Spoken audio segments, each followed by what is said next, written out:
Hello everyone, সকলে কেমন আছো?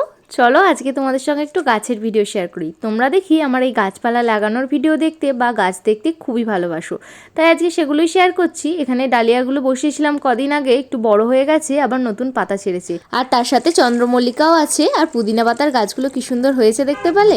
তো কি খাবার দিয়ে একটু শেয়ার করি। আজকে দিচ্ছি কলার খোসা বেচানো জল। দুদিন আগে কলার খোসাগুলো জলে ভিজিয়ে রেখেছিলাম, তো সেই জলটাই আজকে ছেঁকে নিয়ে তার সাথে আরও 2-3 মগ জল মিশিয়ে গাছের গোড়ায় দেবো। তার আগে খাবারটা যাতে খুব ভালোভাবে নিচে অবধি পৌঁছায়, তার আগে গোড়াটাকে একটু আলগা করে নেওয়ার জন্য একটু খুঁড়ে নেবো, এতে খুব ভালো হয়। এরপর পরিমাণ মতো জল দিয়ে দেবো। একইভাবে সেম গাছগুলোকে আমি একটু একটু করে জল দিয়ে দেবো, এতে খাবারটা খুব ভালোভাবে পৌঁছাবে। বাগান করার বিষয়ে খুব একটা ধারণা আমার নেই, ওই মোটামুটি যেটুকু কাজ চলাগত জানি।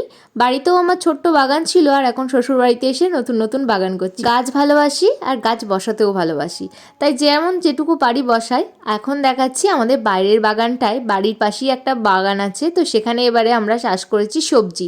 শীতের মোটামুটি টুকটাক সবজি এখানে লাগানো হয়েছে, যেমন ফুলকপি, বাঁধাকপি, পালং শাক, লঙ্কার চারা, তারপর আছে টমেটো, বেগুন, এগুলো সমস্ত কিছুই লাগানো আছে। তার সাথে আছে ধনেপাতা। তো এখন ছোট ছোট আছে সব, আর দূরে একটা লাগিয়েছি নারকেল গাছ। ভিডিওটা কেমন লাগলো জানাবে।